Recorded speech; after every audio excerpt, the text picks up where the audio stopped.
6명이 원탁에 앉는 방법은 몇 가지일까요? 우선 커다란 원탁에 한 명이 앉는 방법은 몇 가지일까요?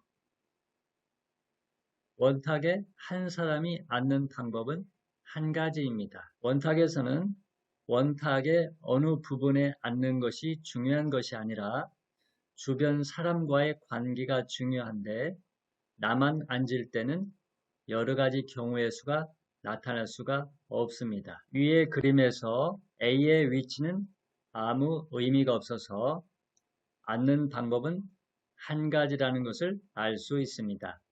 6명이 원탁에 앉는 방법의 수를 본격적으로 알아보겠습니다.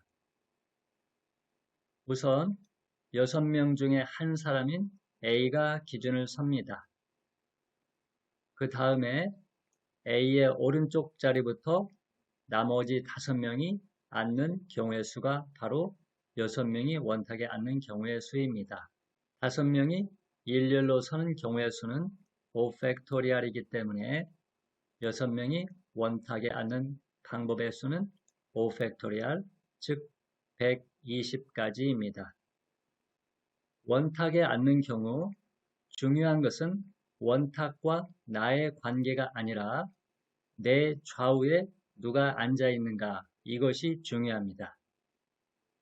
기준인 A의 시각에서 봤을 때 내 오른쪽부터 일렬로 누가 앉아 있는가, 이것이 중요합니다.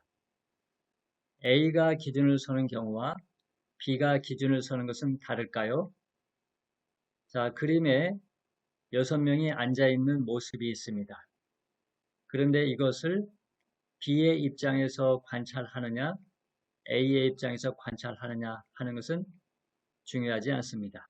아무나 한 명이 기준을 서고 나머지 인원이 앉는 방법이 몇 가지인지 계산하면 됩니다. 누가 기준을 서는가는 중요하지 않고 기준을 서는 곳이 몇 가지가 있는가, 이것이 중요합니다.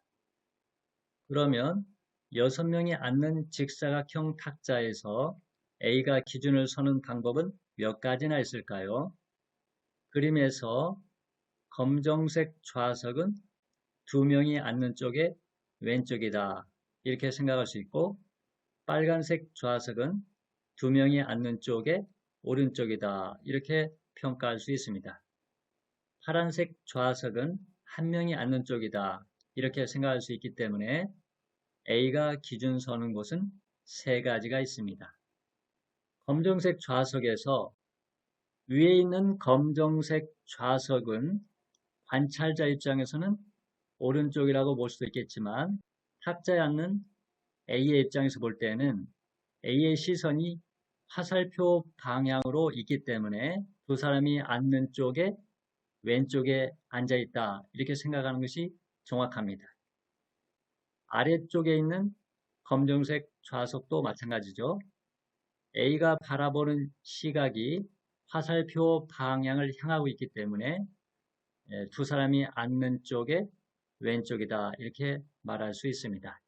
그래서 아래에 있는 검정색 좌석과 위에 있는 검정색 좌석은 A의 입장에서는 동일한 곳이라 이렇게 생각할 수 있습니다.